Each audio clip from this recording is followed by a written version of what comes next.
You feel like you're kind of back to where you want to be finally? Oh yeah, I'm 100% now. Yeah, I was a little banged up, but got through that, and I'm 100% now. What kind of adjustment is that now from what you've been used to? It's a lot of more looking at inside stuff, more looking at linebackers and safeties rather than just dealing with corners, press corners, and just looking at safeties a little bit. How much do you guys kind of look at each position, study whether you're in a position or get out on the field? How much are you kind of, going between and learning all of them? They kind of teach us to learn every position just in case, because we'll be split out sometimes and we'll be split out or in the middle or even right next to the line. So we just got to learn every spot just in case we have to run each and every route. Coach Shieldhouse said that anytime he'll walk by the meeting room, he'll always see you either studying or watching film. I guess, how much are you in there paying attention to that off the field stuff? Yeah, that's what I got to do to get better every day. I'm usually in there before and after, and just trying to help the younger guys and just help myself get a jump on all the new plays and stuff. You mentioned those younger guys. What have you seen from them, like Sean and Joe Skates and guys like that? Oh yeah, they bring a lot of ability and skill to us. Saw speed with Darren Wilson and Joe Skates, and definitely Sean's ability to get up and get the ball. They've shown a lot of ability there. How much has your route running evolved from your freshman year to now as an upperclassman? Oh, greatly. I didn't know how to run like any routes when I started when I first got here, so they've taught me a lot, and I think I've grown a lot and been able to run those more difficult routes. What goes into learning, becoming good at that? Just a lot of practice, I guess. Just hours on the field, coming in the night, and just working on our craft.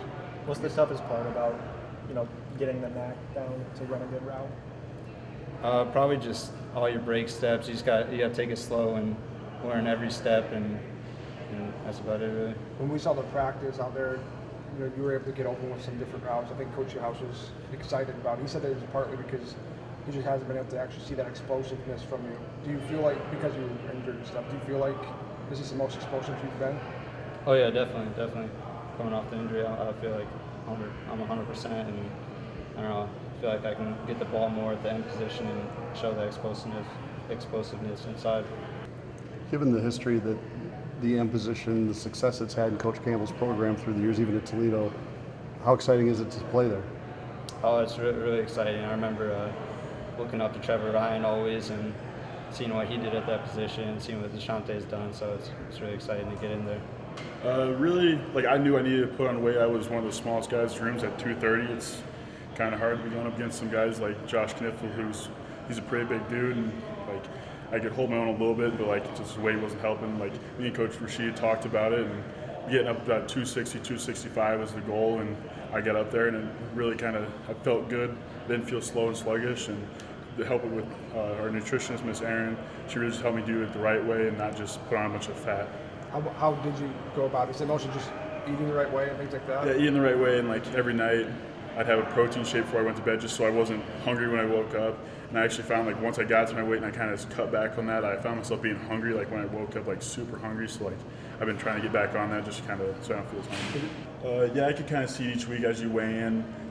Coach Way got to the point where I was putting on, he's like, all right, you got to slow it down a little bit. I'd put on 5 pounds. He's like, all right, this week is kind of not as much just because you want to do it the right way. If you put on too much weight too fast, you're going to start building up fat, not muscle. So, what are you learning from Jaquan? Just seeing back and watching. A lot. Really, it's pass rush stuff coming in from where I came from. Pass rush wasn't a thing. You just really bull rush people. So with Jaquan, he's a real technical dude. So I watch his footwork a lot. His hands, he's real good with staying away from people and just using his hands and his quickness.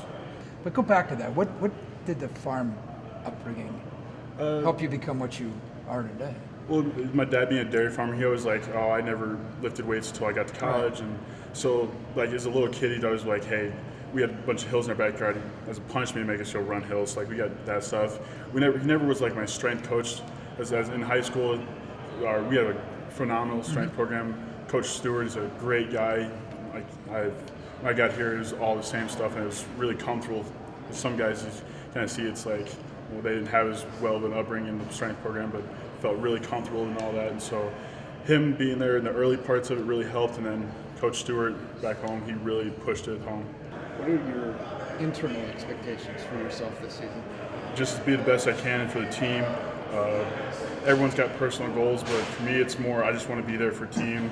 Me and Coach C have talked a lot. I really need to work on pass rush. That's why I always watch Shaquan do it. And like today, I watched him do a few reps, and it's just like I look at that, and then I watch myself, and he's more fluent and all that. So I just gotta pay attention more.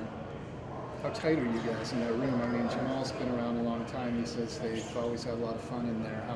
What's that mix of kind of laughing and learning like for you? It's a real tight-knit group. Everyone helps everyone. Just like the other day, we were all joking around. Coach Rashid walked in, it's right to business, and then you can kind of tell as everyone gets comfortable with what happened, we're still just kind of talking through stuff. You kind of relax a little bit more, but it's still a real tight-knit group, and everyone's real comfortable with each other, help each other out. Man, Zach Peterson got a lot of power, man. He's very powerful, real stout D lineman. He's going to be real great for us this year at the end. I'm excited to watch him play this year. What does depth mean for you guys? I mean, to have a 2D, guys like you and Zach and I think Leo, maybe could start at some other schools, but you're competing. What does that depth mean for you guys? It's awesome, man. It's good to have guys that we can, rotate a lot. I feel like there's a lot of teams out there that don't have depth like we do, and it's really beneficial for us. So we can put guys in and keep guys fresh and keep the offensive line. Do you guys feel like your talent level can help the offensive line to an extent raise its game as well? Absolutely. We have a great offensive line, and we work together, offensive and defensive line. We have plenty of drills and different segments during practice that we work on, and we, iron sharpens iron, so we both get each other better every day. Yeah, I feel like we have a lot of more role players this year, especially with guys coming up. So we're able to do different things, as you said, versatility on third down especially, and just different things, get back there to get the quarterback. What does he see in Ray start to show up on a lot of preseason watch lists and getting first team preseason All Big 12? I mean, he's not a guy that seeks attention, but are you excited for him that people are starting to recognize just how valuable he is to this team? Yeah, but with Ray, you really don't care about any of that stuff. I know he does. He probably don't even know what awards he up for, to be honest with you. But yeah, I guess it's pretty cool, but we really don't, look at all those accolades. We kind of just, stick to the plan and try to get better as a defense. I would say he's more of a lead by example. But when you see him do it and he does it the right way, he makes you want to do it. He's extremely faithful. He, comes to work every day, is the same guy every day. And I wouldn't say he's the only, main leader. He is one of the big ones, don't get me wrong, but I'm saying we have a lot of leaders, especially this year, more than I thought we had last year, with guys stepping up and just, I want to name names. We got plenty of, even younger guys, man. We got younger guys, stepping up and telling people, freshmen not to do this or to do that and, to pick it up. I feel like our practices are going way, just hitting cylinders and going, just way smoother than I actually expected that we were going to come out. Why do you think that is? Why do you think it's? Just, I feel like we're more unified, as in, spending time together and just knowing and getting the install down and knowing what to do with that. And we have a lot of time to go back over what we did. So right after we go eat, we're about to go watch some film before we even go and have our team meeting, just to rewatch it before we even actually sit down and watch it as a defense or as a D line. Just stuff like that. We have a lot of we've minimized a lot of MAs, not a lot of MAs even from the young guys. Things are just going better. It's just those little things, different little technique things that most people have to really fix up and get off of film. Oh, Will McDonald's is gonna be a really, really good piece of our defense this year. I was his host, so he don't really talk a lot, but he's actually a really, really good kid. And, sit down and talk to him and get to know him. And, he's very, very soft spoken and has a really, really soft voice actually. So he talks like this. With you and Ray being seniors, how much do you try to bring guys like Isaiah Lee and Tucker Robertson along this season, knowing that they're kind of next in line? I feel that they know, because we're leaders and we're seniors, but they know what they need to do at this point now as a D-line. Everybody knows what's the standard, as in raising the standard. The standard in the D-line and different things that we do it's like if you don't do it, like you stick out like a sore thumb. Like when we're coming up on, like when we're watching film, like people know, like you already know like what you did wrong or what you could have done better. It's just actually getting it read and like getting it off of film. Every time we in the D-line room, we laughing, like we having a good time. But like when it's, you know, when we start watching film, it's, you know, serious. But like obviously, like if somebody slips or falls or like does something, like we're gonna laugh. But then we're also gonna, you know, get it corrected at the same time. So like I love having that balance. You know what I mean, with having a good time and you know, enjoying ourselves in the meeting room, so it's not just so like mundane and like just repetitive and just stale. You know what I mean? So I feel like we do a really good job with that. But Sheed usually, you know, goes after the ends and the Leos, and then our GA coach Suge handles all the nose work. So we'll be in the back talking with Suge. We call him Suge because he looks like Suge Knight. Talking with Suge. Talk with him, he'll tell us what we need to do while she's having different conversations with the ends and the Leos, telling them what they need to do. Man, oh my God. It was, when we first got here, man, we had people on the team that just did not care at all. People that were doing stuff wrong, people that were doing their own thing. It wasn't, you know, people weren't listening. From back then to now is a complete 180 in the whole football team and people's mindsets of going out to practice and getting better and things like that. When did you see that flip? The bowl game year, when we had guys on our team like Spencer Bitten and J.D. Wagner and Vernell Trent and those guys, yeah, that was definitely the year, because that first year we still had some of those knuckleheads on our team. As you reflect back for your freshman year, individually, how do you feel like you've changed or you've grown as a player? Because I know that this year, as you know, as in being my last year, just doing, I need to do, because I feel like I'm a good player. I just need to do the little things to become like a good player, to become an elite player. And just doing those things this year, I would never have thought of doing those things my freshman year. My freshman year, I was all over the place. There'd be games I didn't know if I was playing, if I was not. My head was in another place. And like my grades weren't good, and I made a complete 180 around the end of the bowl game year to, you know, get my stuff right and, you know, become more of a leader on the team and not be a knucklehead. Can you give examples of some of your routine now that you wouldn't have done as a freshman? Some things you do now. Like we had a sit down with the whole team on things that, because our whole thing this year is not have Iowa State beat Iowa State.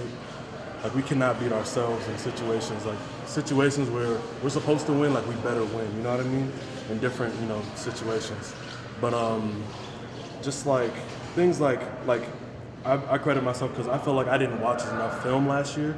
So like now, even starting right now in camp, like how I told you after I eat them, I have to go watch some film. Like I'll watch the whole practice, even individuals, because it's not like you don't look at the basic things like your individual work and bag work and stuff like that. You got to watch that stuff too, because you'll pick out things that you won't find if you're working in like if you're in a drive-it period or you're in a team blitz period when you're working with the team.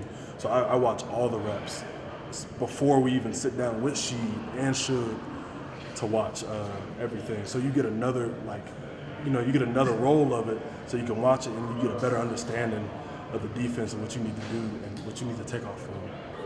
What's the biggest adjustment for you?